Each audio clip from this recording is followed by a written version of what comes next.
Okay, so what are the different features of so this features explains why we are using only Java programming language instead of all other programming languages. Okay, so the introduction part of Java we are already discussing. It is an programming language. Java is a programming language. We are using mainly for two purposes. Okay, so to develop and test the applications, majorly to develop the applications, we have different types of programming language in the market. Okay, there are mainly two types of programming language: high level and low level programming language. High level, low level and two types of programming language. After C language onwards, all programming languages are high level. C నుంచి next అన్ని కూడా high level, like C++, Java, okay, .NET, Python, ఇంకా ruby, different programming language ఉంటాయి. ఇవన్నీ కూడా high level programming language. మరి లో level అంటే ఏంటి సార్ అంటే బిఫోర్ సి లాంగ్వేజ్ కన్నా ముందు ఉన్నాయి. వాటిని కోబాల్ అంటారండి. కోబాల్, ఫోర్ట్రాన్, ఇలా డిఫరెంట్ ప్రోగ్రామింగ్ లాంగ్వేజ్ ఉంది. వీటిని ఏమంటారంటే లో లెవెల్ ప్రోగ్రామింగ్ లాంగ్వేజ్ అంటారు. ఈ లో level programming language with the help of this we will develop the applications. The code of the length will be increased. Length అనేది ఇంక్రీజ్ అవుతుంది, డెవలపర్ కి కన్వీనియంట్ ఉండదు. సో ఎస్టర్డే మనం డిస్కస్ చేసినాం, we have one thing but we are moving to new thing. Present మనం ఒకటి use చేస్తున్నాము, but you ready to shift to new one. Why మీ దగ్గర మొబైల్ ఉంది, ఆల్రెడీ యూజ్ చేస్తున్నాను, but you are ready to purchase new one. Why? Two things అనుకున్నాం. ఒకటి disadvantage of previous one, second one new features. అది ఆ last one లో disadvantage ఉండొచ్చు, నెక్స్ట్ దాంట్లో న్యూ ఫీచర్స్ యాడ్ కాకపోవచ్చు. ఓకే అండి. సో వీటిని ఓవర్కమ్ చేయడం కోసం 1 by 1 ప్రోగ్రామింగ్ లాంగ్వేజ్ ని డెవలప్ చేసుకుంటూ వస్తూ ఉంటారు. ఓకేనా? So there are two types of programming language, high level and low level program. In these all programming language why we're choosing only Java. మరి .NET ఉంది, పైథాన్ ఉంది, C++, ఇవన్నీ ఉన్నాక మరి జావానే ఎందుకు చూజ్ చేసుకుంటున్నారు సార్ అంటే because the features of the Java. Let's we discuss one by one. Briefly normal గా చెప్పాలంటే first of all Java is an object oriented programming language. Java అనేది object oriented. Object oriented means main focus on reusability. Main focus దేని మీద ఉంటుందంటే రీయూజబిలిటీలో ఉంటుంది. Code reusability వల్ల advantage ఏంటంటే no need to write same code again and again. One application లో మనం కోడ్ డెవలప్ చేసేటప్పుడు one functionality or one web element అనేది రిపీటెడ్ గా రావడానికి మోర్ ఛాన్సెస్ ఉంటాయి. అంటే ఇప్పుడు మనం ఒక టెక్స్ట్ బాక్స్ కోడ్ రాసినాం అనుకోండి, అలాంటి టెక్స్ట్ బాక్స్ అనేది మనకి అప్లికేషన్ మొత్తంలో నెంబర్ ఆఫ్ టైమ్స్ రావడానికి ఛాన్సెస్ ఉంటాయి. మనం ఒక బటన్ కోడ్ రాసినప్పుడు ఆ బటన్స్ అనేవి మనకి రిపీటెడ్ గా వస్తూ ఉంటాయి. మరి అలాంటి బటన్స్ కి రిపీటెడ్ మీరు కోడ్ రాయడం వల్ల ఏమవుతుంది, లెంత్ ఆఫ్ ద కోడ్ అనేది ఇంక్రీజ్ అవుతుంది. ఓకేనా? కోడ్ పోర్టబిలిటీ ఉండదు. పోర్టబిలిటీ అంటే ఐడియా ఉంది కదా, మీరు ఐడియా నుంచి జియో నుంచి డైరెక్ట్ నెంబర్ మార్చుకోవడం. పోర్టబిలిటీ అంటే ఒక ప్లేస్ నుంచి ఇంకో ప్లేస్ కి ఈజీ షిఫ్ట్ చేసుకునే ఆప్షన్ అనేది నార్మల్ ప్రోగ్రామింగ్ లాంగ్వేజ్ లో ఉండదు. అది only that is possible with the help of object oriented only. అది ఓన్లీ ఆబ్జెక్ట్ ఓరియంటెడ్ వల్లే పాసిబుల్ అవుతుంది. ఓకేనా? సో ఆ ఫీచర్ అనేది మనకి జావాలో ఉంది. నెక్స్ట్ వన్ ఏంటి, వన్ బై వన్ చూద్దాం. So the primary object of Java programming language certain was to make it portable, simple and secure programming language. The meaning of simple is, for example, right now most of the students in this course don't have basic knowledge in any programming language, right? Someone don't have also. కొంతమందికి sir నాకు కొంచెం basic ఉంది, నేను ఎక్కడో నేర్చుకున్నాను. కొంతమంది అసలు మేము non IT background sir, right no we are zero. Still you are able to learn the Java programming language because the syntaxes and flowcharts of Java programming language is easy to learn, easy to understood, okay అండి, no need to required any previous knowledge on this. మరి previous knowledge ఏం అవసరం లేదు. ఓకేనా sir, మరి C++ నేర్చుకోమంటారు కదా sir Java నేర్చుకునేటప్పుడు, అంటే that is an added advantage. మీరు అవి నేర్చుకొని వస్తే ఇంకా తొందరగా అర్థమవుతుంది, లేకపోతే అయినా నేర్చుకోవచ్చు, because it is an simple programming language. And the second one is no need to write more lines of program and statements also simple. నేను చెప్పా కదా, లో లెవెల్ కి హై లెవెల్ కి డిఫరెన్స్ ఏంటంటే, మనం ఒక స్టేట్మెంట్ రాయాలనుకున్నప్పుడు నెంబర్ ఆఫ్ లైన్స్ ఇంక్రీజ్ చేసుకుంటూ పోతా ఉండాలి. ఇప్పుడు ఫర్ ఎగ్జాంపుల్ చూడండి, ఇంట్ అనేది డేటా టైప్ అండి, ఏ అనేది వేరియబుల్. ఓకేనా, నెక్స్ట్ ఇంట్ అనేది డేటా టైప్, బి అనేది వేరియబుల్. ఇంట్ అనేది డేటా టైప్, సి అనేది variable. C is equal to a plus b. సిని బిని ఏం చేస్తాడండి, యాడ్ చేస్తుంది. సో ఇప్పుడు చూడండి ఇక్కడికి, సో ప్రింట్ చేస్తుంది. ఇక్కడ జావాలోనైతే సి లాంగ్వేజ్ లోనైతేనేమో ప్రింట్ వస్తుంది, అందులోనైతే system dot out dot print అని వస్తుంది. ఇప్పుడు చూడండి ఈ ప్రోగ్రామ్ కి ఎన్ని లైన్స్ ఆఫ్ కోడ్ వచ్చిందండి, 1 2 3 4 5. అవునా, ఇది ఈ స్టేట్మెంట్ ని, ఈ 3 లైన్స్ ని మనం జావా ప్రోగ్రామింగ్ లాంగ్వేజ్ లో ఏంటి, ఏ కామా బి కామా సి అని కూడా రాసుకోవచ్చు. ఏ కామా బి కామా సి. ఇలా రాయటం వల్ల ఏమవుతుంది, 3 లైన్స్ ఆఫ్ కోడ్ ని మనం ఎందులో రాయొచ్చు, ఓన్లీ సింగిల్ స్టేట్మెంట్ లో కూడా రాయడానికి ఛాన్సెస్ ఉంది. ఓకేనా, సో దీన్ని ఏమంటారంటే చూడండి, no need to write more lines of program and statements also simple. మనం ఆ ప్రోగ్రామ్ యొక్క మీనింగ్, ఆ ఫంక్షనాలిటీ యొక్క మీనింగ్ చేంజ్ అవ్వకుండా, ఫంక్షనాలిటీ డిఫర్ అవ్వకుండా, మనం కోడ్ యొక్క లెంత్ ని డిక్రీజ్ చేసుకోవడానికి మనకి జావా ప్రోగ్రామింగ్ లాంగ్వేజ్ లో ఛాన్సెస్ అండ్ ఆప్షన్స్ ఉంటాయి అనమాట. With the help of that one we will decrease the length of the program. గుర్తుపెట్టుకోండి సార్, ఎందుకు మీరు number of times length of the program decrease చేయండి, length of the program decrease చేయండి అంటున్నారంటే, చూడండి మనం ఫస్ట్ ఆఫ్ ఆల్ ఒక program రాసిన తర్వాత ఇమీడియట్ స్టెప్ వచ్చేసి కంపైలేషన్. ఇమీడియట్ గా ఏం చేయాలి, compilation. The next one is run or execute the program. Run or execute. Compilation చేసినప్పుడేమో ఏమైనా ఎర్రర్స్ ఉన్నాయో వస్తుంది, ఎగ్జిక్యూట్ చేసినప్పుడేమో వస్తుంది, అవుట్పుట్ వస్తుంది. అసలు మనం ప్రోగ్రామ్ రాసి దేనికోసం అండి, అవుట్పుట్ కోసమే కదా. ఓకేనా, సో ఇప్పుడు మీరు ఎవరు చేస్తారు ఈ కంపైలేషన్ అండ్ ఎగ్జిక్యూషన్, కంపైలర్స్ ఉంటాయి.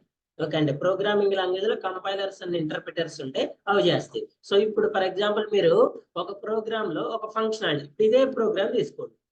ఓకేనా, ఫర్ ఎగ్జాంపుల్ మణికంఠనేమో ఇలా అన్ని లైన్స్ రాసిండండి, మణికంఠ ఇలా రాసిండు, శ్రీనివాస్ ఏమో ఇలా రాసిండు. ఇప్పుడు మీరిద్దరు కంపైలేషన్ ఎగ్జిక్యూట్ చేశారు. ఓకేనా, సేమ్ కంపైలర్ సేమ్ వన్, నువ్వేమి ఇలా రాసిన. ఇప్పుడు కంపైలర్ ఏం చేస్తుంది, ఈ ప్రోగ్రామ్ లో ఈ లైన్ ని ఎగ్జిక్యూట్ కంపైల్ చేస్తుంది, second one, third one, fourth one, fifth one. అంటే ఒక లైన్ ఎగ్జిక్యూట్ చేయడానికి 1 సెకండ్ తీసుకుంటే, ఈ ప్రోగ్రామ్ కంపైల్ చేయడానికి ఎన్ని తీసుకుంటుందండి, 5 సెకండ్ తీసుకుంటుంది. ఓకేనా, అదే ప్రోగ్రామ్ ఇలా రాస్తే ఎన్ని స్టేట్మెంట్స్ ఉంటాయి, 1 2 3. సేమ్ 1 సెకండ్ కి వన్ లైన్ కి 1 సెకండ్ తీసుకుంటే ఎంతలో ఎగ్జిక్యూట్ కంపైల్ అవుతుంది, 3 సెకండ్. అంటే సేమ్ ఈ ఫంక్షనాలిటీకి ఈ ఫంక్షనాలిటీ డిఫరెన్స్ ఉందా లేదా, no difference, both are same. But compilation speed అనేది, కంపైలేషన్ టైం అనేది ఇక్కడేమో ఇంక్రీజ్ అవుతుంది, ఇక్కడేమో డిక్రీజ్. ఈ కంపైలేషన్ టైం అనేది మనకి ఎక్కడే రిఫ్లెక్ట్ చూపిస్తుంది సార్ అంటే, అవుట్పుట్ ఆఫ్ ద ప్రోగ్రామ్. అంటే ఇప్పుడు ఫర్ ఎగ్జాంపుల్ చూడండి, మీరు ఇప్పుడు ఏదైనా ఒక ఫంక్షనాలిటీ మీద క్లిక్ చేస్తే, చూడండి ఇప్పుడు సైన్ ఇన్ అనేది ఫంక్షనాలిటీ కదా, మీరు ఇప్పుడు దీని మీద క్లిక్ చేశారనుకోండి, ఇది ఓపెన్ అవుతుందా లేదా, కౌంట్ చేయండి ఎంత సెకండ్స్ లో ఓపెన్ అవుతుందో. అవునా, it will take some time కదా. అదే మీరు క్లిక్ చేసిన తర్వాత అది ఒక 5 సెకండ్స్ 10 సెకండ్స్ ఒక 1 మినిట్ తీసుకుంది అనుకోండి. సో అది ఎందుకు తీసుకుంటది, దట్ ఈస్ ద కంపైలేషన్. చూడండి ఇక్కడ మనం చూసేది ఫ్రంట్ ఎండ్ పార్ట్ అయితే, ఈ ఫంక్షనాలిటీ వర్క్ చేయడానికి మనం బ్యాక్ ఎండ్ లో కోడ్ రాస్తాం. ఇక్కడ మనం క్లిక్ చేస్తున్నాం అంటే దాని మీనింగ్ ఇక్కడ క్లిక్ చేసినట్టు కాదు, కోడ్ రన్ చేసినట్లే. ఓకే అండి, code run it is equal to back end కదండి, ఫ్రంట్ ఎండ్ కి బ్యాక్ ఎండ్. మీరు ఇక్కడ సైన్ ఇన్ మీద క్లిక్ చేశారంటే దాని మీనింగ్ ఏంటంటే తెలుసా, ఈ ఫంక్షనాలిటీని కంపైల్ చేసి రన్ చేస్తున్నట్లే. అంటే మీకు ఇక్కడ ఎంత అయితే ఫాస్ట్ గా అవుట్పుట్ వస్తుందో, ఆ ఫాస్ట్ గా రావడానికి రీజన్ ఏంటంటే మీరు రాసే కోడే. ఒకవేళ మీరు కోడ్ ని లెంతీగా రాసుకుంటూ వెళ్ళారనుకోండి, కంపైలేషన్ టైం ఏమవుతుంది, ఇంక్రీజ్. ఎంత అయితే టైం ఇంక్రీజ్ అయిందో మీకు ఫ్రంట్ ఎండ్ లో కూడా అంతే టైం తీసుకుంటుంది. సో ప్రజెంట్ మార్కెట్ లో ఉన్న కస్టమర్స్ అనేవాళ్ళు, యూజర్స్ అనేవాళ్ళు ఎక్కువ టైం తీసుకుంటే వెయిట్ చేస్తారా, సో వెయిట్ చేస్తారా? అలా వెయిట్ చేయటం వల్ల నెంబర్ ఆఫ్ ప్రాబ్లమ్స్ ఉంటాయి. ఎందుకంటే మనం వెయిట్ చేస్తూ ఉంటే డేటాబేస్ కి నెంబర్ ఆఫ్ ఇన్పుట్స్ పెరుగుతూ ఉంటాయి. దానివల్ల ఇంకా స్లో అయిపోతూ ఉంటుంది. మీరు నార్మల్గా చూడండి, ఒక ట్రైన్ ఉంది అనుకోండి, అది యాజ్ యూజువల్ గా దాని టైంలో అది నడుస్తూ ఉంటే ఏ ప్రాబ్లం ఉండదు. అది ఒక 2 hours లేట్ నడుస్తుంది అనుకోండి, ఇప్పుడు చెప్పండి, ఇది 2 hours వస్తున్నప్పుడు ఈ 2 hours టైంలో ఎనదర్ ట్రైన్స్ ఉంటాయి కదా, మరి ఇది లేట్ అయిందని వాటిని కూడా లేట్ చేపిస్తారా? సో దానికోసం ఇదేం చేయాలి, అయిపోయిందాక మళ్ళీ ఇదే వెయిట్ చేయాలి. అంటే ఇది యాక్చువల్ టైము ప్లస్ అయిపోయిందాక కూడా వెయిట్ చేయాలి. అదే దీని యాక్చువల్ టైంలో పోతుంది అనుకోండి, దీనికి లైన్ క్లియర్ అవుతుంది ఫస్ట్. కానీ ఇది వేరే టైంలోకి వచ్చింది అనుకోండి, ఫస్ట్ అయిపోయిన తర్వాత దీని లైన్ క్లియర్ అవుతుంది. అంటే ఇది వన్స్ లేట్ అవటం స్టార్ట్ అయితే అదేమవుతుంది, ఇంక్రీజ్ అయిపోకుండా పోతూనే ఉంటుంది. ఎందుకంటే అది వచ్చే టైంలో అంతా ఫ్రీ ఉండదు కదండి, ఆ టైంలో వేరే వర్క్స్ ఉంటాయి, దానికి వేరే ట్రైన్స్ ఉంటాయి. అప్పుడు ఏమవుతుంది, దీన్ని రిలీజ్ అయ్యలేరు కదా, లేట్ దీని ప్రాబ్లం దీనిది కదా, అందుకే దాన్ని వెయిట్ చేపిస్తారు. ఈ ట్రైన్ ప్రాబ్లం వల్ల రిమైనింగ్ ట్రైన్స్ ఆపి స్టాప్ చేయలేరు కదా. ఇక్కడ కూడా అంతే, మనం ఇక్కడ వచ్చే ప్రాబ్లం వల్ల కంపైలర్ లో వచ్చే ప్రాబ్లం ఆ ఫంక్షనాలిటీకి ఎఫెక్ట్ చూపిస్తుంది. అది ఒకవేళ డేటాబేస్ కనెక్ట్ అవ్వాలి, డేటాబేస్ కూడా నెంబర్ ఆఫ్ ఇన్పుట్స్ ఉంటుంది కదా, మీరు ఇచ్చే ఇన్పుట్ ఇచ్చే టైం లేట్ అయింది, ఈ లోపు డేటాబేస్ ఇన్పుట్స్ అనేవి క్లోజ్ అయిపోయినాయి అనుకోండి, ఇంకా మీరు వెయిట్ చేయాలి. డేటాబేస్ మనకి ఫిఫో లిఫో ఉంటాయి, ఫస్ట్ ఇన్ ఫస్ట్ అవుట్ ఇలా ఉంటాయండి. ఒకవేళ మీకు లేట్ వచ్చారనుకోండి కీలోకి, ఏం చేయాలి, మీరు ఇంకా వెయిట్ చేయాలి. సో అందుకే ఇక్కడ ఫైనల్ థింగ్ ఏంటంటే, మీరు ఎంతైతే కోడ్ అనేది లెంత్ డిక్రీజ్ గా తక్కువ రాస్తారో అప్లికేషన్ పర్ఫార్మెన్స్ అనేది. సో కోడ్ మార్చమన్నారు కదా సార్, నా దగ్గర 10 లైన్లు కోడ్ ఉంది, 5 లైన్లు అరేంజ్ చేసి 5 లైన్లు ఉంచేనంటే నో, చెప్పే కదా, ఫంక్షనాలిటీకి ఎలాంటి ప్రాబ్లం రాకూడదు. ఇప్పుడు చూడండి, మనోడు సార్ మనోడు 3 లైన్లు రాసింది, నేను కూడా రాస్తా సార్ అని నువ్వు ఈ 2 లైన్లు తీసేసి, ఇప్పుడు చెప్పు, ఈ ఫంక్షనాలిటీ సేమ్ ఉందా? లేదు కదా. సో ఫంక్షనాలిటీలో ఎలాంటి చేంజెస్ రాకుండా ఏం చేయాలి, లెంత్ ఆఫ్ ద కోడ్ ని డిక్రీజ్ చేసుకోవాలి. ఓకేనా, that is the first features of the Java. Features చాలా జాగ్రత్తగా వినండి, ఇది వింటే మీకు జావా అనేది ఈజీగా అర్థం. నెక్స్ట్ వినండి, right once run anyway. The main advantage of Java language is that the same code can run on different operating systems. Normal గా మనం ఇప్పుడు ఒక అప్లికేషన్ డెవలప్ చేసినప్పుడు ఆ అప్లికేషన్ అనేది డిఫరెంట్ ప్లాట్ఫామ్స్ లో వర్క్ చేస్తాయి. ప్లాట్ఫామ్స్ అంటే మనం చెప్పుకునేది చెప్పండి. ప్లాట్ఫామ్ అంటే ఏంటి, డిఫరెంట్ ఆపరేటింగ్ సిస్టమ్స్ కానీ డిఫరెంట్ హార్డ్వేర్ కాంపోనెంట్స్ కానివ్వండి, వీటన్నిటిని ప్లాట్ఫామ్ అంటారు. ఆపరేటింగ్ సిస్టమ్ లో విండోస్ ఉంటది, మ్యాక్ ఉంటది, యూనిక్స్ ఉంటది, లైనిక్స్ ఉంటది, డాస్ ఉంటది, ఇవన్నీ ఆపరేటింగ్ సిస్టమ్స్ అండి.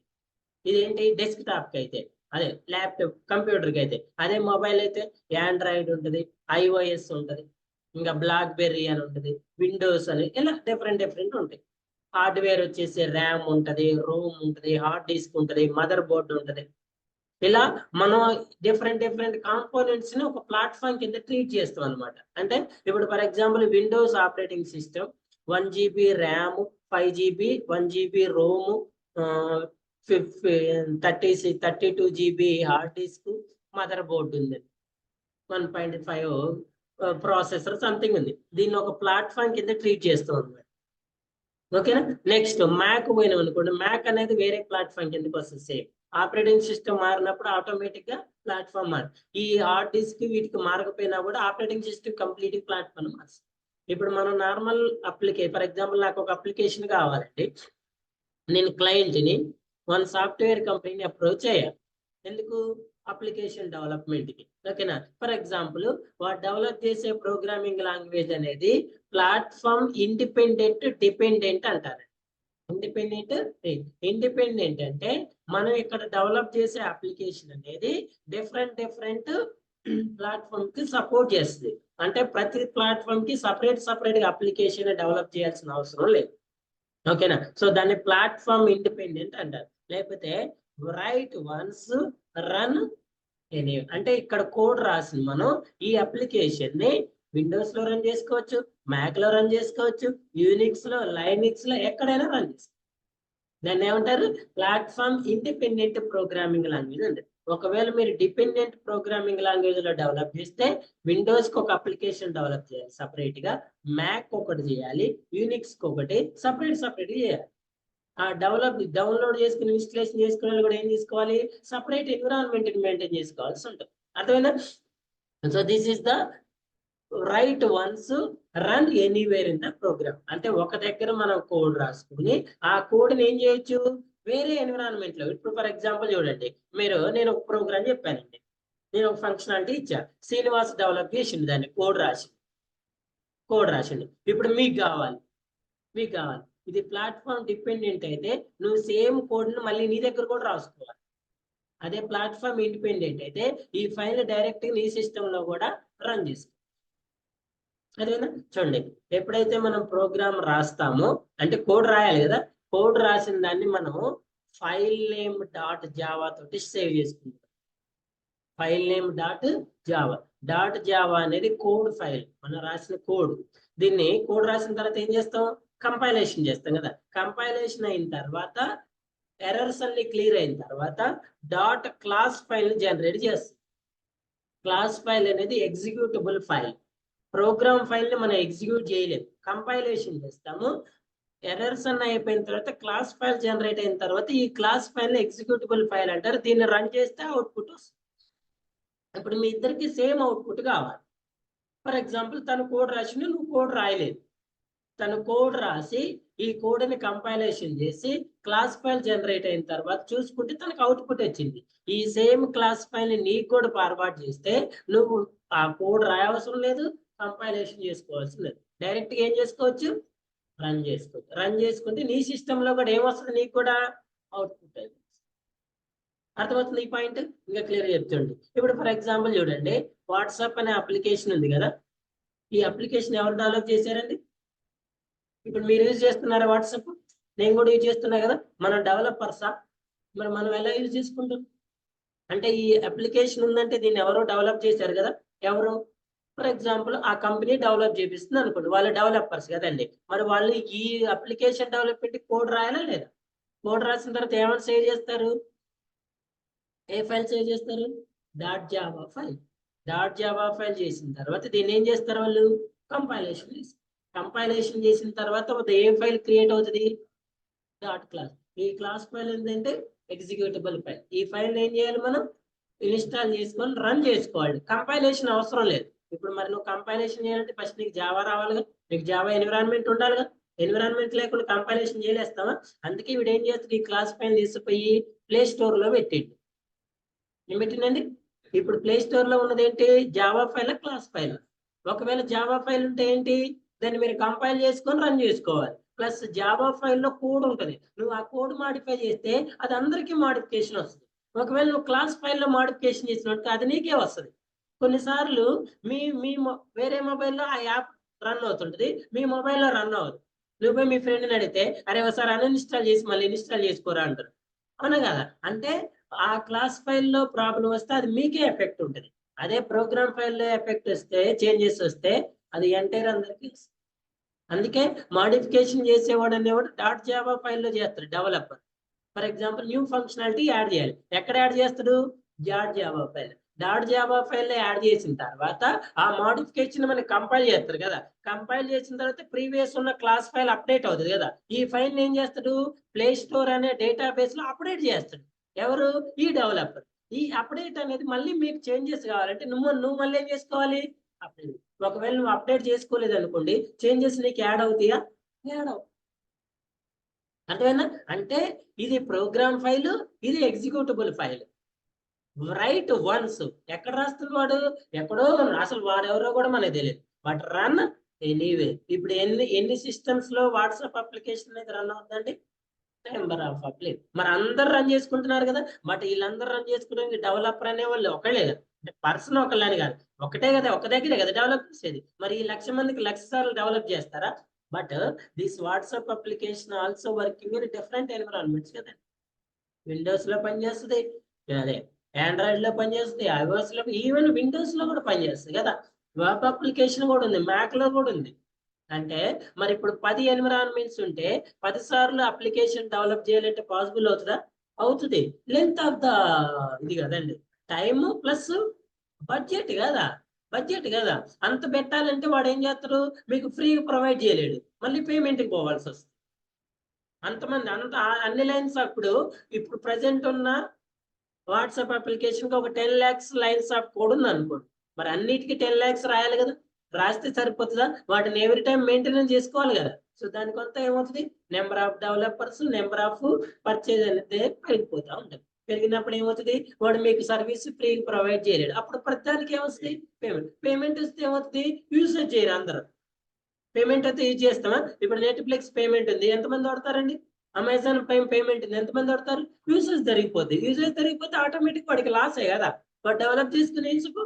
అర్థమైందా? సో అందుకే జావా వాళ్ళ అడ్వాంటేజ్ ఏంటంటే రైట్ వన్స్ రన్. అర్థమైందా ఈ పాయింట్? రైట్ వన్స్ రన్ అంటే ఫర్ ఎగ్జాంపుల్ మీరు ఒక అప్లికేషన్ డెవలప్ చేశారు, మీరు డెవలప్ చేసి మీరు రాసిన కోడ్ మీ దగ్గర పెట్టుకొని మీరు క్లాస్ ఫైల్ జనరేట్ చేసి ఎంతమంది డిస్ట్రిబ్యూట్ చేసినా ఆ పర్సన్ ఏం చేయొచ్చు, దాన్ని డైరెక్ట్ గా ఇన్స్టాల్ చేసుకొని రన్ చేసుకుంటే డైరెక్ట్ గా వర్క్ అవుతుంది. మీ కోడ్ తో ఎలాంటి రిలేషన్ ఉండదు. ఒకవేళ అందులో ఏదైనా మోడిఫికేషన్ చేయాలంటే జావా ఫైల్ నుండి చేయాలి, క్లాస్ ఫైల్ లో చేయటం పాసిబుల్ అవ్వదు. మనం ప్రోగ్రామ్ రాసినప్పుడు జావా అని ఉంటుంది, కంపైలేషన్ చేసిన తర్వాత ఇందులో కన్వర్ట్ అవుతుందండి క్లాస్ ఫైల్ లోకి కన్వర్ట్ అవుతుంది. జేవిఎం ఉంటుంది, ఇది డిఫరెంట్ ఆపరేటింగ్ సిస్టమ్స్ కి వర్కౌట్ అవుతుంది. దాన్ని పోర్టబుల్ అంటారు. పోర్టబుల్ అంటే సేమ్ అప్లికేషన్ మల్టిపుల్ ఎన్విరాన్మెంట్స్ లో వర్క్ చేయటాన్ని portable. Portable TV means we will change one place to another place easily. ఇది కూడా అంతే, ఒక అప్లికేషన్ ని మనం ఏ ఎన్విరాన్మెంట్, సో ఈ అప్లికేషన్ యూజ్ చేసుకోవడానికి నాకు ఎన్విరాన్మెంట్ ఉండాలి అని మనం ఆలోచించదు. ఫస్ట్ థింగ్ ఏ ఎన్విరాన్మెంట్ అయినా రన్ అవుతున్నాను, లేకపోతే దానికోసం మనం సపరేట్ గా ఎన్విరాన్మెంట్ ని క్రియేట్ చేసుకోవాలి. క్రియేట్ చేసుకోలేనప్పుడు ఆ అప్లికేషన్ యూసేజ్ అనేది పోతుంది అనమాట. ఓకేనా? ఇప్పుడు జావా ఉంది for example, it is support with Windows with Mac also, Unix with Linux also. ఒకవేళ జావా అనేది ఓన్లీ విండోస్ కే సపోర్ట్ చేస్తుంది, మన దగ్గర మ్యాక్ ఓఎస్ ఉంది, మరి తను యూజ్ చేయడం పాసిబుల్ లేదుగా. ఏం చేస్తాడు, అయితేనా తను విండోస్ లోకి షిఫ్ట్ అవ్వాలి, లేకపోతే వేరే లాంగ్వేజ్ లోకి పోవాలి, లాంగ్వేజ్ మారుతున్నప్పుడు. సో తను కావాలని మ్యాక్ లోకి వెళ్ళినప్పుడు విండోస్ లోకి రాలేడు కదా, అప్పుడు ఏం చేస్తాడు, జావాను వదిలేసి వేరే దాంట్లో. అంటే మ్యాక్ యూజర్స్ అందరూ జావా ప్రోగ్రామింగ్ లాంగ్వేజ్ యూజ్ చేయనట్టే కదా, అంటే నెంబర్ ఆఫ్ కస్టమర్స్ డిక్రీజ్ అవుతారు కదా. అందుకే డిఫరెంట్ అందరికి సపోర్ట్ చేయాలి, అందరికి సపోర్ట్ చేసినప్పుడు యూజర్స్ అనే వాళ్ళు ఇంక్రీజ్ అవుతారు. ఓకే, ఆబ్జెక్ట్ అంటే చెప్పా కదా, class with objects. So C++ అనేవి ప్రొసీజర్ ఓరియంటెడ్ అండి. చూడండి, when we add class and objects to procedure oriented, it automatically converted to object oriented. ఎప్పుడైతే మనం ప్రొసీజర్ ఓరియంటెడ్ కి క్లాసెస్ ని యాడ్ చేసుకుంటామో అప్పుడు అవన్నీ ఎందులో కన్వర్ట్ అవుతాయి, ఆబ్జెక్ట్ ఓరియంటెడ్. మనం ఒక ఎగ్జాంపుల్ చెప్పుకున్నాం, గుర్తుందా? ఫర్ ఎగ్జాంపుల్ బ్రీఫ్ చెప్తాండి, ఐఎమ్ ద ట్రైనర్. ఓకే అండి, so my responsibility is to teach the students కదా, training it. I'm training it 2 languages అండి, one is C, second one is Java. So first of all 2 things, one is procedure oriented, second one is first of all let's go with an procedure oriented. Procedure అంటే step by step. For example step by step అంటే ఒక step complete అయిన తర్వాత second, like game level 1 అయిన తర్వాత level 1 లో మీరు complete చేయకుండా లెవెల్ 2 ని కనీసం కూడా చూడాలి కదా. కొన్ని గేమ్స్ లో ఎన్ని లెవెల్స్ ఉన్నాయో చూడాలనుకున్నా కూడా మనం, ఒకవేళ మీకు అది ఓపెన్ అయినా లాక్ సింబల్ కనిపిస్తుంది, యాక్సెస్ ఉండదు. అది కంప్లీట్ కావాలంటే మీరు ఏం చేయాలి, స్టెప్ 1 విండోస్ ఓఎస్ ఇన్స్టాల్ చేసుకుంటున్నారు, స్టెప్ 1 కంప్లీట్ అయితేనే స్టెప్ 2కి వెళ్ళాలి. నెక్స్ట్ నెక్స్ట్ నెక్స్ట్ నెక్స్ట్ ఉంటుంది కదా, ఆ నెక్స్ట్ అన్ని రాకుండా డైరెక్ట్ ఫినిష్ కి పోతామా, పోలేదు. అదే ఆబ్జెక్ట్ ఓరియంటెడ్ లో అయితే 1 by 1 వెళ్ళాల్సిన అవసరం లేదు, you can jump anyway. Procedure oriented it is not possible. చూడండి, first of all I'm following the procedure oriented. నా దగ్గరకు ఒక స్టూడెంట్ వచ్చిండు, sir I want C language course sir. నేను ప్రొసీజర్ ఓరియంటెడ్ కదా, సో ఫస్ట్ ఆఫ్ ఆల్ ఏం చేస్తున్నా, వచ్చిన ఫస్ట్ స్టూడెంట్ కి సి లాంగ్వేజ్ స్టార్ట్ చేశాను. నేను క్లాస్ లో ఉన్నాను, ఇప్పుడు నేను ప్రొసీజర్ ఓరియంటెడ్ ఉన్నప్పుడు నెక్స్ట్ ఎవరు ఉన్నారా లేదు నాకు తెలుసుదా? ఎప్పుడు తెలుస్తుంది, ఇది అయిపోతేనే తెలుసు. సో 1 hour క్లాస్ చెప్పాను, అయిపోయింది నా టైం. ఇప్పుడు నెక్స్ట్ చూసుకుంటే ఇంకో పర్సన్ ఉన్నారు, కానీ దేనికి వచ్చిండు, జావాకు వచ్చిండు. మళ్ళీ నేను ఇంకో సెకండ్ స్టెప్ లో ఉన్నా, థర్డ్ ఏం జరుగుతుందో నాకు తెలుసుదా? ఎప్పుడు తెలుస్తుంది, ఇది కంప్లీట్ అయిన తర్వాత. థర్డ్ కూడా అయిపోయింది, సెకండ్ అయిపోయింది. మళ్ళీ అమ్మాయి వచ్చి సార్ ఇంకోళ్ళు సి లాంగ్వేజ్ కొన్నారు సార్ అంటే, నా పని ఇదే కదా. మళ్ళీ ఇంకో పర్సన్ వచ్చిండు, ఆ పర్సన్ కి 1 hour సి లాంగ్వేజ్ చెప్పారు. మళ్ళీ ఇంకో పర్సన్ వచ్చింది, జావా చెప్పారు. మళ్ళీ ఇంకో పర్సన్ వచ్చిండు, సి లాంగ్వేజ్ చెప్పారు. ఇలా నా వర్క్ ఏంటంటే వచ్చిన వాళ్ళకల్లా టీచ్ చేయటమే నా వర్క్. ఇప్పుడు నేను చూడండి 1 2 3 4 5 మెంబర్స్ కి ఎన్ని అవర్స్ చెప్పా? 5. ఇది ప్రొసీజర్ ఓరియంటెడ్. మరి వీళ్ళందరికీ కంబైన్ చెప్పొచ్చుగా సార్ అంటే ఇవి డిఫరెంట్ లెవెల్స్, ఒకదాని తర్వాతే ఇంకో దానికి ఇంకో. ఇది ప్రొసీజర్ ఓరియంటెడ్ అంటారు. దీన్ని మనం ఆబ్జెక్ట్ ఓరియంటెడ్ లో కన్వర్ట్ చేయాలంటే చూడండి, when we add class to procedure oriented it will converted to object oriented. ఎప్పుడైతే మనం ప్రొసీజర్ ఓరియంటెడ్ కి క్లాస్ ని యాడ్ చేసుకుంటామో అది ఎందులో కన్వర్ట్ అవుతుంది? Object oriented. మిమ్మల్ని ఇంటర్వ్యూలో అడుగుతారు how to convert procedure oriented to object oriented. When you add class ఎలా యాడ్ చేస్తారంటే చూడండి, ఇప్పుడు నేను ట్రైనింగ్ ఇవ్వాలి కదా. ఫస్ట్ ఆఫ్ ఆల్ నేను 2 క్లాసెస్ క్రియేట్ చేసుకుంటున్నానండి. ఒకటేమో సి లాంగ్వేజ్ క్లాస్ అంటున్నా, ఇంకోటేమో జావా క్లాస్ అని 2 క్లాసెస్ క్రియేట్ చేసుకున్నాను. ఫస్ట్ నా దగ్గరకు ఒక పర్సన్ సి లాంగ్వేజ్ చెప్పాలి సార్ అన్నాడు. బాబు ఇక్కడ సి లాంగ్వేజ్ అనే క్లాస్ ఉంటుంది, నువ్వు పోయి అందులో కూర్చో అన్నా. ఓకే అండి, నేను ఇంకా స్టార్ట్ చేయలేదు, ఎందుకంటే నాకు వెయిట్ చేసే ఆప్షన్ ఆబ్జెక్ట్ ఓరియంటెడ్ లో ఉంటది. డైరెక్ట్ స్టార్ట్ చేస్తేనే నెక్స్ట్కి వెళ్ళాలని రూల్ లేదు కదా. సో నెక్స్ట్ ఇంకో పర్సన్ వచ్చిండు, ఓకే జావానా నువ్వు ఈ క్లాస్ లో కూర్చో.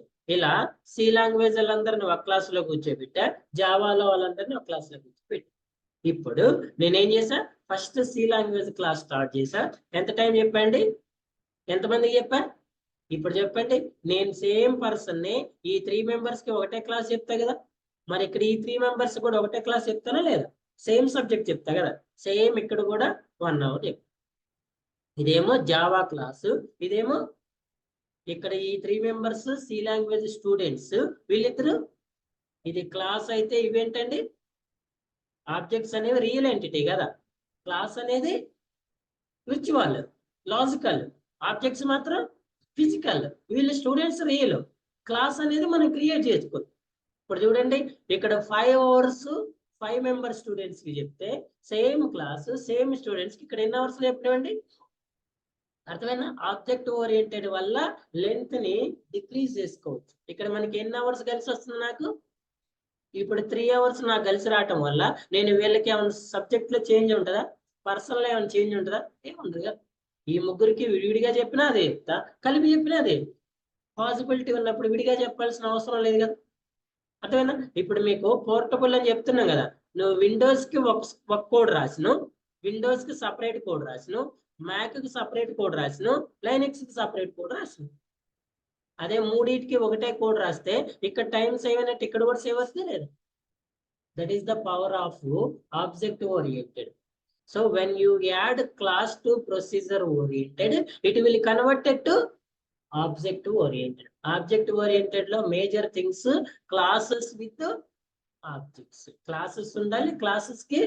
అందుకే ఫస్ట్ మనం ఆబ్జెక్ట్ ఓరియంటెడ్ లో ఫస్ట్ మనం చేయాల్సిన పని ఏంటంటే క్లాసెస్ క్రియేట్ చేసుకోవాలి. మనం క్లాస్ క్రియేట్ చేసుకొని, ఇప్పుడు ఎందుకు ఇది సి లాంగ్వేజ్ క్లాస్, ఇది జావా క్లాస్ అన్నాం కదా. మరి జావా వాళ్ళు సి లాంగ్వేజ్ లో ఎందుకు కూర్చోబెట్టలేదు? మనం ఎందుకు కూర్చోబెట్టలేదు? ఆబ్జెక్ట్ ఏం చెప్పినా మనం, which object follow the features of the class that object belongs to that class అనుకున్నాం కదండి.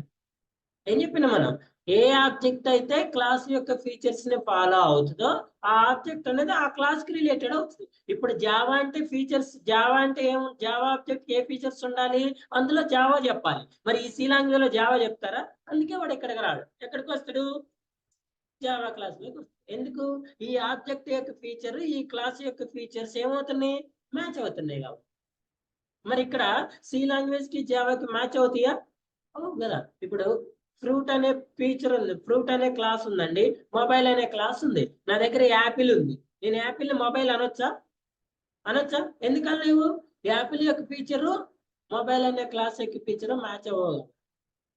ఫ్రూట్ యొక్క ఫీచర్స్ యాపిల్ యొక్క ఫీచర్స్ మ్యాచ్ అవుతాయి కదా. ఏ ఆబ్జెక్ట్ యొక్క ఫీచర్స్ ఏ క్లాస్ తో మ్యాచ్ అవుతాయో ఆ ఆబ్జెక్ట్ పోయి ఆ క్లాస్ కి బిలాంగ్స్. అండర్స్టూడ్? నేను సో క్లాస్ అనేవి లాజికల్ ఎగ్జిస్టెన్స్, ఆబ్జెక్ట్స్ అనేవి ఫిజికల్ ఎగ్జిస్టెన్స్. ఆబ్జెక్ట్స్ కి ఎప్పుడు కూడా స్టేట్ ఉంటది, ఇంకా బిహేవియర్ ఉంటది, ఐడెంటిటీ కూడా ఉంటది. State, behaviour, identity. క్లాస్ కి మాత్రం ఇవేవి ఉండవు. కానీ క్లాస్ ఉండాలి, ఆబ్జెక్ట్స్ ఉండాలంటే కంపల్సరిగా క్లాస్ ఉండాలి. కానీ క్లాస్ ఉన్నంత మాత్రాన ఆబ్జెక్ట్స్ ఉండాలని రూల్ లేదు. Without class, you are unable to write any Java program. But without object, you are able to write the Java program. అసలు క్లాస్ లేకుండా నువ్వు జావా ప్రోగ్రామ్ రాయటం అనేది పాసిబుల్ అవుతుంది. అర్థమైందా? ఆబ్జెక్ట్ ఓరియంటెడ్ అంటే user friendly syntaxes, easy to learn అండి. Robust. Robust means very strong. Java is robust language because it supports exception handling and memory management through garbage collection, memory allocation and deallocation automatically. That's why pointers concept completely. చూడండి, ఈ point కూడా ఒకటి చెప్తా, మళ్ళీ మనకి తర్వాత exception handling అనేవి ఇంకా క్లియర్ గా వస్తాయండి. ఇక్కడ నార్మల్ చెప్తుంది. మనకి రోబస్ట్ ప్రోగ్రామింగ్ లాంగ్వేజ్ అని ఎందుకంటారు సార్ అంటే, జావా అనేది ఎక్సెప్షన్ హ్యాండ్లింగ్ అనే కాన్సెప్ట్ కి, గార్బేజ్ కలెక్షన్ అనే కాన్సెప్ట్ కి సపోర్ట్ చేస్తుంది. అందుకే రోబస్ట్ అంటారు. ఫస్ట్ ఎక్సెప్షన్ హ్యాండ్లింగ్ అంటే ఏంటి చూద్దాం. ఎక్సెప్షన్ హ్యాండ్లింగ్ అంటే ఏంటి చూద్దాం. ఫర్ ఎగ్జాంపుల్ చూడండి, ఎక్సెప్షన్ అంటే ఏంటంటే, మనం నార్మల్గా ఏదైనా వర్క్ చేస్తా ఉన్నప్పుడు, ఏదైనా ప్రాబ్లం వచ్చినప్పుడు ఆ వర్క్ ఏమవుతుందండి, స్టాప్ అవుతుంది కదా. ఇప్పుడు మీరు కారులో హైదరాబాద్ టు చెన్నై వెళ్తున్నారు, మిడిల్ ఆఫ్ ద వెళ్ళిన తర్వాత పెట్రోల్ అయిపోయింది. ప్రాబ్లం ఏనా కాదా? దాన్ని ఏమంటారు? ఎక్సెప్షన్ అంటారు. ఎక్సెప్షన్ అంటే అన్ఎక్స్పెక్టెడ్ ప్రాబ్లం, అన్నోన్ ప్రాబ్లం. ఇప్పుడు మీకు పెట్రోల్ అయిపోతే ముందే తెలిస్తే ఆగిపోయి కూర్చుంటారు రోడ్డు మీద, అన్ఎక్స్పెక్టెడ్ కదా. లేదు, టైర్ పంచర్ అయింది, మీకు ముందే తెలుస్తుంది ఏడ పంచర్ అయిందో, దాన్ని ఏమంటారు? ఎక్సెప్షన్ అంటారు. ఈ ఎక్సెప్షన్ అనేది మీరు చేసే వర్క్ ఏం చేస్తుంది? స్టాప్ చేస్తుంది. ఇప్పుడు టైర్ పంచర్ అయింది, ఇక్కడ ఏం చేస్తారు చెప్పండి? ఇంకా అక్కడే ఉంటారా? జీవితాంతం ఆడే ఉంటారా? ఏం చేయాలి? స్టెఫిన్ వేయటము, టైర్ పంచర్ వేసుకోవటం, మళ్ళీ మన ప్రాసెస్ ని కంటిన్యూ చేయాలా లేదు? కంటిన్యూ చేయాలి.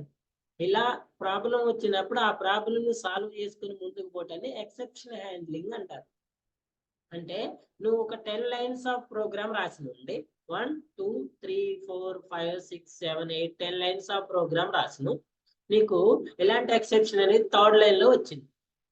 ఎక్సెప్షన్ ఎక్కడ వచ్చింది? Third line. ఈ ఎక్సెప్షన్ మనం హ్యాండిల్ చేయలేకపోతే ఇది ఇక్కడ తోటి ఎర్రర్ ని త్రో చేసి రిమైనింగ్ స్టేట్మెంట్స్ అనేవి ఎగ్జిక్యూట్ చేయదు. కానీ మనకు కావాల్సింది ఏంటి? ఈ ఎర్రర్ ఇక్కడ ప్రాబ్లం వచ్చింది కదా, దీన్ని స్టాప్ చేసి రిమైనింగ్ కంటిన్యూ చేయాలి. దాన్ని ఎక్సెప్షన్ హ్యాండ్లింగ్ అంటారు. చిన్న ఎగ్జాంపుల్ చెప్తూ చూడండి. ఫర్ ఎగ్జాంపుల్, ఇది ఒక కాలేజీ అనుకోండి. ఇది ఒక కాలేజీ అండి, కాలేజీ ఎంట్రన్స్ అనుకోండి. నార్మల్ గా కాలేజీ అంటే ప్రిన్సిపాల్ ఉంటాడు కదా, ఏం చేస్తాడు? యూనిఫామ్ వేసుకొచ్చారా, ఐడి కార్డ్ వేసుకొచ్చారా అని చెక్ చేస్తూ ఉంటాడు కదా. ఈ లైన్ లో 60 మెంబర్ స్టూడెంట్స్ ఉన్నారండి. ఇక్కడ ఎవరున్నారు? ప్రిన్సిపాల్ ఉన్నాడు. ఏం చెక్ చేస్తాడు? యూనిఫామ్ చెక్ చేస్తాడు. ఫస్ట్ పర్సన్ కి యూనిఫామ్ అంతా ఉంది, వీళ్ళు లోపలికి అలౌ చేసిండు. సెకండ్ పర్సన్ కూడా అలౌ చేసిండు, థర్డ్ కూడా. ఫోర్త్ పర్సన్ కి యూనిఫామ్ లేదు. ప్రిన్సిపాల్ ఏమంటాడు? ఈ ఫోర్త్ పర్సన్ కి యూనిఫామ్ లేదు కాబట్టి రిమైనింగ్ ఉన్న వాళ్ళందరూ ఇంటికి పోండి అంటాడు, వాళ్ళందరూ రావద్దు అంటాడు. Is it correct? మరి ఈ 3 మెంబర్స్ మరి ఇంకెంతమంది ఉంటారండి? 57 మెంబర్స్ ఉంటారు కదా. అందులో ఒకటికి యూనిఫామ్ లేకపోతే రిమైనింగ్ 56కి లేనట్టేనా లెక్క? ఇందులో ఒకటి వచ్చి, సార్ వాడికి యూనిఫామ్ లేకపోతే నన్ను ఎందుకు పోనిస్తారు, నాకు యూనిఫామ్ ఉంది కదా, నేను ఎల్లో చేయండి అంటాడు. Is it correct or not? అదే మీరు ఎక్సెప్షన్ హ్యాండిల్ చేయకపోతే వీడు ఫోర్త్ వన్ కి యూనిఫామ్ లేకపోతే రిమైనింగ్ అన్ని స్టాప్ చేసినట్లు ఉంటుంది. Is it correct? నో కదా. అంటే ఏంటి? ఎక్కడైతే ప్రాబ్లం వస్తుందో, ఎక్కడైతే ఎక్సెప్షన్ వస్తుందో దాన్నే మనం హోల్డ్ చేయాలి, రిమైనింగ్ ఎందుకు చేయాలి? అంతే కదా. ఇప్పుడు ఏం చేయాలి? వీడు ఈ ఫోర్త్ పర్సన్ కి యూనిఫామ్ లేదుగా, అరే బాబు నువ్వు పక్కన నిలబడరా అని వీడిని నిలబెట్టి మళ్ళీ ప్రాసెస్ ఏం చేయాలి? కంటిన్యూ చేయాలి. మేబీ రిమైనింగ్ వాళ్ళలో కూడా యూనిఫామ్ లేని వాళ్ళు ఉండొచ్చు, కానీ మీ ప్రాసెస్ ఎక్కడి వరకు చేయాలి? టిల్ ఎండ్ 60 వరకు చేయాలి. సో 60 వరకు చేస్తే ఒక 3 మెంబర్స్ యూనిఫామ్ లేని వాళ్ళు ఉన్నారు, 57 మెంబర్స్ కి యూనిఫామ్ ఉంది. అంటే ఈ 57 లో ఏమైనా ప్రాబ్లం ఉందా? మరి ప్రాబ్లం లేనట్టు ఏం చేయాలి? యాజ్ యూజువల్ గా రన్ చేసుకో. అంటే వీడి 57 మెంబర్స్ కి యాజ్ యూజువల్ గా క్లాస్ రన్ చేస్తుంది. ఎందుకు? నో ఎర్రర్స్ కదా. ప్రాబ్లం ఎక్కడుంది? ఈ ప్రాబ్లం ని ఎలా రెక్టిఫై చేయాలని ఆలోచించాలి. దీన్ని ఎక్సెప్షన్ హ్యాండ్లింగ్ అంటారు. హ్యాండిల్ చేయకపోతే ఎక్కడైతే మనం ప్రాబ్లం ఫేస్ చేస్తామో అంతటితోటి స్టాప్ అయ్యి రిమైనింగ్ కంటిన్యూ అవుతుంది.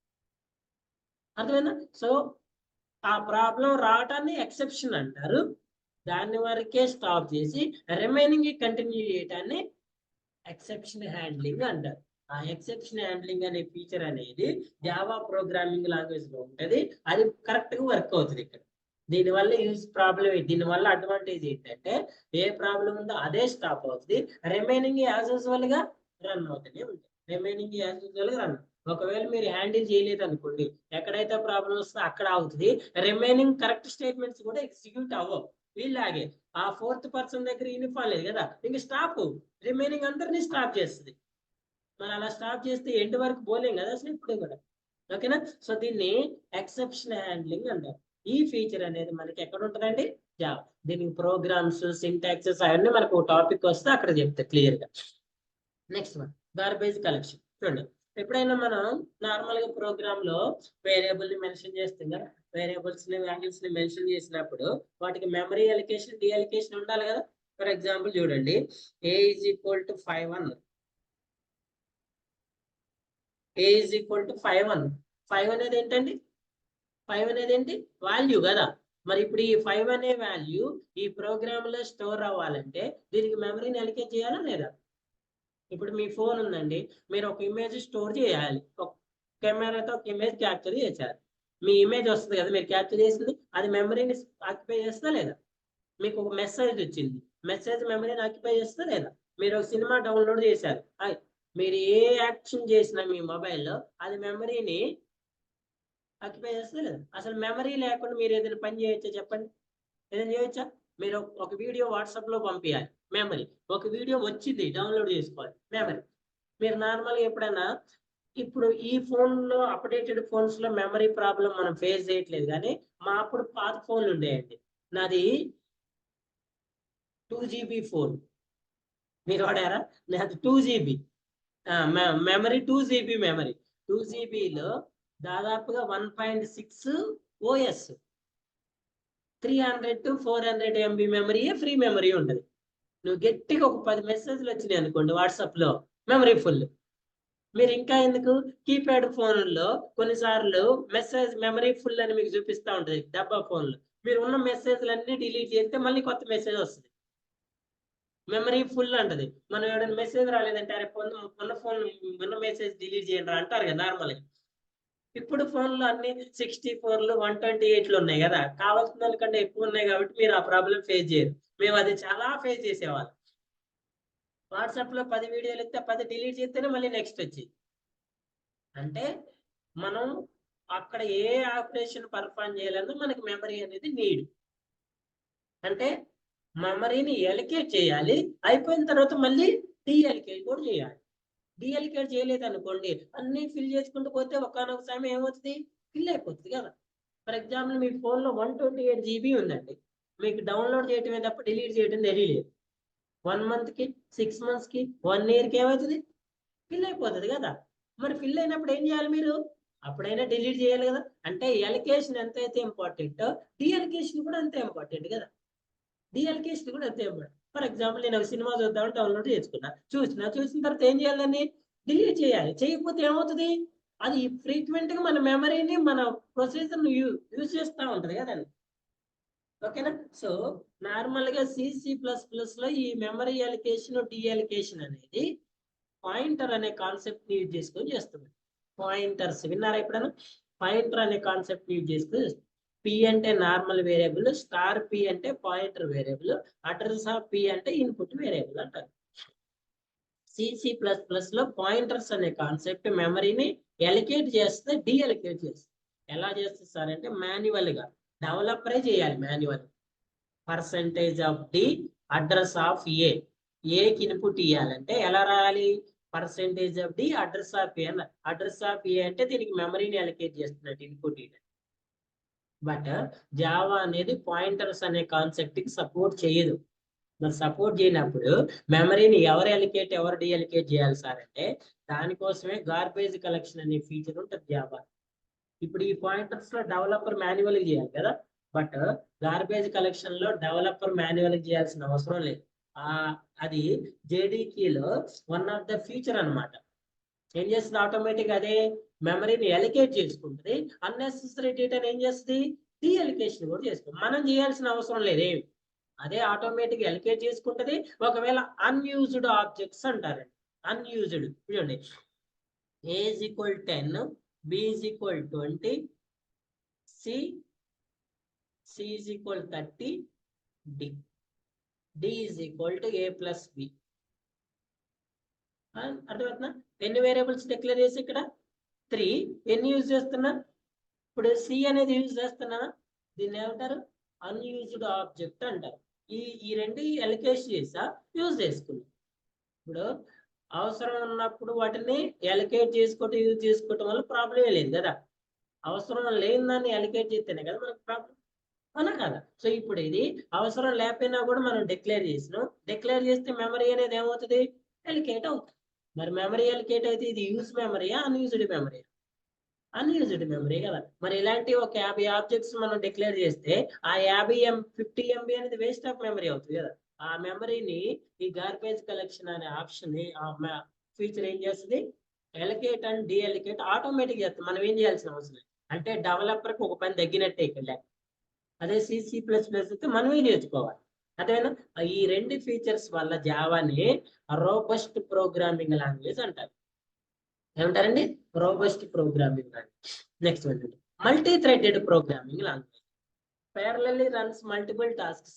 If we start to run one task on thread, but it is stopped to immediately, Java immediately starts the next task in other programs. If the first task is stopped, the remaining tasks also stops. Multi-threaded అంటే మనం at a time multiple works ని perform చేసుకోవచ్చు. అంటే step wise procedure oriented లో ఏం చేయాలి? ఒకటే చేయాలి. బట్ ఆబ్జెక్ట్ ఓరియంటెడ్ లో మల్టిపుల్ టాస్క్స్ ని at a time పర్ఫార్మ్ చేసుకోవచ్చు. మల్టిపుల్ థ్రెడ్స్ అనేవి రన్ అవుతారు. అది అదే సపరేట్ రన్ అవుతుంది, ఇది ఇదే సపరేట్ రన్ అవుతుంది. Next interpreted programming language. దీనికి కూడా ఒక చిన్న పాయింట్ ఉంటుందండి, చెప్తాను. What is an interpreted program? Normal గా ఇప్పుడే చెప్పాడు, మనం నార్మల్ గా ప్రోగ్రామ్ రాస్తాం. రాసిన తర్వాత ఆ ప్రోగ్రామ్ ఏం చేయాలి? కంపైల్ చేయాలి. కంపైల్ చేసిన తర్వాత రన్ చేయాలి. జావాని ఎందుకు ఇంటర్ప్రిటెడ్ ప్రోగ్రామింగ్ లాంగ్వేజ్ అంటారంటే, రీజన్ కేర్ఫుల్లీ. కంపైలేషన్ చేసిన తర్వాత రన్ చేసుకోవాలి కదా. కంపైలేషన్ ఎలా చేస్తామండి? కంపైలర్స్ ఉంటాయి. ఈ కంపైలర్స్ లో మనకి 2 టైప్స్ ఉంటాయండి. ఒకటేమో ఇంటర్ప్రిటర్ అంటారు, ఇంకోటేమో కంపైలర్ అంటారు. ఒకటేమో ఇంటర్ప్రిటర్, ఇంకోటేమో కంపైలర్. ఈ రెండు చేసే పనులు ఏంటంటే కంపైల్ చేసి రన్ చేస్తాయి కదా.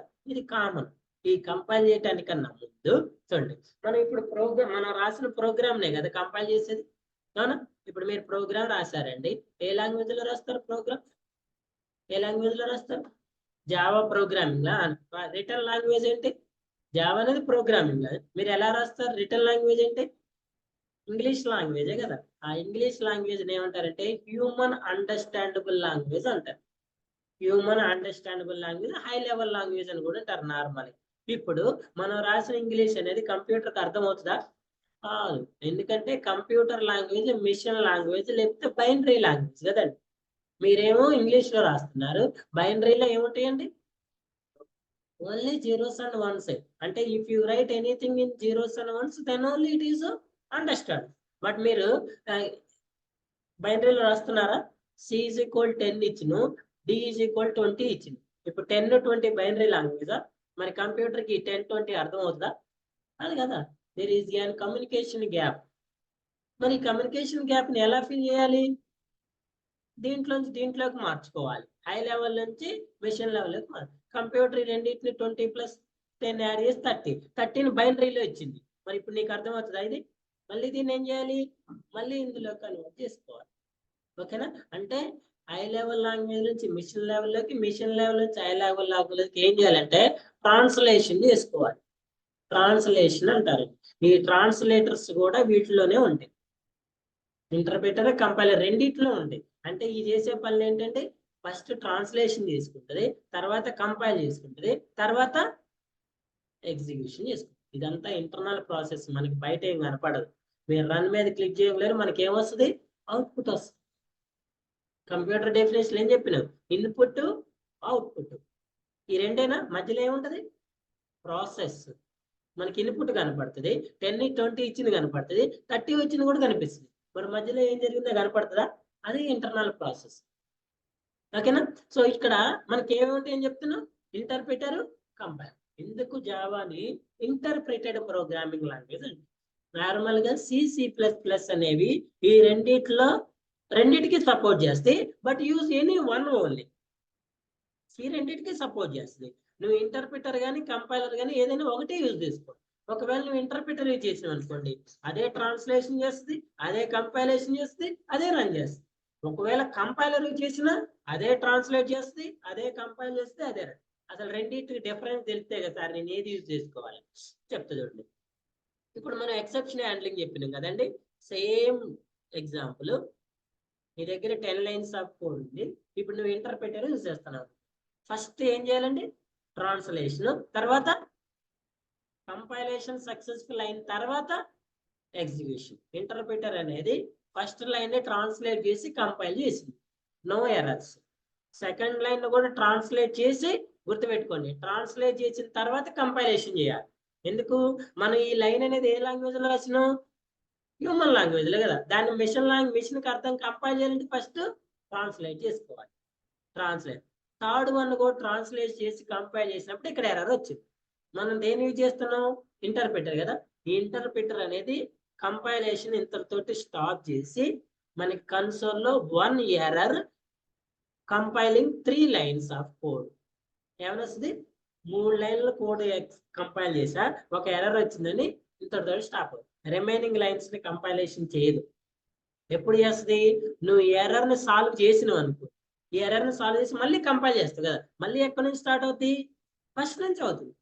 ఆల్రెడీ దీన్ని కంపైల్ చేస్తుంది, ట్రాన్స్లేట్ చేసి. ఇప్పుడు ఇది సాల్వ్ చేశారు కదా, ఒకవేళ సాల్వ్ చేస్తే మళ్ళీ అదే ఎర్రర్ ని త్రో చేస్తుంది. ఒకవేళ ఇది సాల్వ్ చేసినావు అనుకోండి, నెక్స్ట్ వన్ ట్రాన్స్లేట్ చేసి కంపైల్, ట్రాన్స్లేట్ చేసి కంపైల్, ట్రాన్స్లేట్, మళ్ళీ ఇక్కడ ఎర్రర్ వచ్చింది అనుకోండి, మళ్ళీ ఇక్కడ ఆగి, మళ్ళీ ఈ ప్రాబ్లం సాల్వ్ చేస్తేనే రిమైనింగ్ ని కంపారిజన్ చేస్తాం. నీకు అసలు రిమైనింగ్ కోడ్ లో ఎన్ని ఉన్నాయో కూడా తెలియదు. అర్థమైనా? ఇది ఇంటర్ప్రిటర్ వర్క్. మరి అదే కంపైలర్ అయితే ఏం చేస్తుంది సార్ అంటే, చూడండి, ఎక్కడైతే ఎర్రర్ వచ్చిందో ఆ ఎర్రర్ ని హోల్డ్ చేస్తుంది. ఇప్పుడు థర్డ్ లైన్ లో ఎర్రర్ వచ్చింది కదా, దాన్ని హోల్డ్ చేసి పట్టుకొని ఈ ప్రాసెస్ ఏం చేస్తుంది? కంటిన్యూ. ఎక్కడి వరకు కంటిన్యూ చేస్తుందండి? 3 లో ఒక ఎర్రర్ వచ్చింది, నెక్స్ట్ 4, 5, 6 లో ఒకటి వచ్చింది, 2 errors, up to 10 lines of code execute చేశాను నేను. ఎన్ని ఎర్రర్స్ వచ్చినాయి అంటే, కంపైలర్ అన్ని లైన్స్ ని ఒకేసారి కంపైలేషన్ చేసి అన్ని ఎర్రర్స్ ని ఒకేసారి త్రో చేస్తుంది. ఇంటర్ప్రిటర్ మాత్రం ఎక్కడైతే ఎర్రర్ వచ్చిందో అక్కడతోటే స్టాప్ చేసి దాన్ని మనం సాల్వ్ చేస్తేనే నెక్స్ట్. ఒకవేళ ఇప్పుడు చూడండి, ఈ ఎర్రర్ మీకు సాల్వ్ చేయటం రాలేదనుకోండి, మీరు అక్కడే ఆగుతారు. ఇప్పుడు ఇందులో 2 వచ్చినాయి కదా, ఫస్ట్ అది మీకు రాకపోతే రెండో దాన్ని సాల్వ్ చేసుకోవచ్చు. అర్థమైనా? ఇప్పుడు ఈ 2 ఎర్రర్స్ లో మీకు ఈ ఫస్ట్ తెలియదు, వదిలేయండి. రెండో తెలుసు, రెండో సాల్వ్ చేసుకోవచ్చు. రెండో తెలిసిన తర్వాత మళ్ళీ కంపైల్ చేస్తే ఇప్పుడు ఎన్ని ఎర్రర్స్ త్రో చేస్తుంది? 1ని త్రో చేస్తుంది. కానీ అబ్జర్వ్ చేయండి, మీరు ఇక్కడ మీరు ఫస్ట్ ఉన్నదాన్ని సాల్వ్ చేయలే, సెకండ్ ఉన్నదాన్ని సాల్వ్ చేశారు. అదే ఇంటర్ప్రిటర్ అయితే ఫస్ట్ ఉన్నదాన్ని 2కి వస్తుందా? కంపైలర్ ఏం చేస్తుంది? ఫస్ట్ దాన్ని హోల్డ్ చేసి పెట్టుకుని రేపు ఇప్పుడు ఏం చూపిస్తుంది? 10 లైన్స్ ఆఫ్ కోడ్ ని కంపైల్ చేసా, 1 ఎర్రర్ ఉందని చూపిస్తుంది. మీరు 1 సాల్వ్ చేసినట్లు. అట్లయినా సో నార్మల్ గా C++ ఏదో ఒకదాన్నే యూజ్ చేస్తుంది, ఎక్కువ కంపైలర్ ని ఇంటర్ప్రిటర్ ని యూజ్ చేయదు. ఎందుకంటే ఇది అన్ని లైన్స్ ఆఫ్ కోడ్ ఒకేసారి చేస్తుంది కాబట్టి. బట్ జావా అనేది రెండింటిని యూజ్ చేస్తుంది. ఇంటర్ప్రిటర్ నేమో ట్రాన్స్లేషన్ చేయడానికి యూజ్ చేస్తుంది, కంపైలర్ నేమో కంపైలేషన్ చేస్తుంది. అందుకే జావాని ఇంటర్ప్రిటెడ్ ప్రోగ్రామింగ్ లాంగ్వేజ్ అంటారు. ఓకేనా? చూడండి, supports either compiler and interpreter, but Java supports compiler and interpreter. Compiler used for generating byte code, interpreter used for byte code runs in JP. రెండింటిని use చేస్తుంది కాబట్టి ఇంటర్ప్రిటెడ్ అంటే. ఇంటర్వ్యూలో అడుగుతారు, వై జావా ఈజ్ ఇంటర్ప్రిటెడ్ అంటాడు, why Java is robust programming language అంటాడు. ఇలాంటివి అడుగుతాడు. సింపుల్ అంటే ఏంది ఇవి అడగడం. ఓకేనా? అలాంటప్పుడు మీరు ఆన్సర్ చేయగలగాలి. క్లియరా? High performance. సో కంపైలర్ తో చేసినట్టు ఆటోమేటిక్ పర్ఫార్మెన్స్ అనేది ఏమవుతుంది? ఇంక్రీజ్ అవుతుంది. Distributed. So multiple applications work అవుతాయని చెప్పింది కదా. సో డిస్ట్రిబ్యూటెడ్ నెట్వర్క్స్ లో కూడా చూడండి, మన ఇందాకలో ఓఎస్ లో హార్డ్వేర్ సాఫ్ట్వేర్ అనుకున్నాం కదా. సో నెక్స్ట్ వన్ నెట్వర్క్స్ కూడా. ఇప్పుడు మీరు అదే వాట్సాప్ అప్లికేషన్ యూజ్ చేస్తున్నప్పుడు ఏ నెట్వర్క్ యూజ్ చేస్తారండి? సిమ్ కార్డ్ నెట్వర్క్ యూజ్ చేస్తారు కదా, వైఫైలో యూజ్ చేస్తారు కదా, కొంతమంది ల్యాన్ కనెక్షన్ యూజ్ చేస్తారు. ఇలా డిఫరెంట్ నెట్వర్క్స్ కూడా సపోర్ట్ చేయాలి. అది ఓన్లీ మొబైల్ నెట్వర్కే సపోర్ట్ చేస్తుంటే వైఫై కాన్ అవ్వదు కదా, ఓన్లీ వైఫై కాన్ అవుతుంటే మొబైల్. మళ్ళీ ఆ మొబైల్లో కూడా 4G ఉంటుంది, 3G ఉంది, 5G ఉంది, అంటే అన్నిటికీ సపోర్ట్ చేయాలి. అందుకే దాన్ని ఏమంటారు, పోర్టబుల్ ప్రోగ్రామింగ్ లాంగ్వేజ్ అంటారు, లేకపోతే ప్లాట్ఫామ్ ఇండిపెండెంట్ ప్రోగ్రామింగ్ లాంగ్వేజ్ అంటారు. డైనమిక్ అన్నంత ఈక్వల్ ఆన్సర్స్ వస్తాయి. Okay, simple, portable, object oriented, robust, high performance, dynamic, distributed. So these all are the features of Java. Clear? Any doubts? Any questions? So for these features we are using the Java programming language. ఈ features వల్ల మనం Java programming language, ఎవరైనా మిమ్మల్ని ఇంటర్వ్యూలో కానీ normal కానీ why you're going with Java only అంటే these are the features. Object oriented, multi threaded, portable, write once run anywhere, interpreted, robust. Okay అండి, ఇవన్నీ ఏంటి features of the Java. Clear? So tomorrow we will discuss differences between C and C++. లేదంటే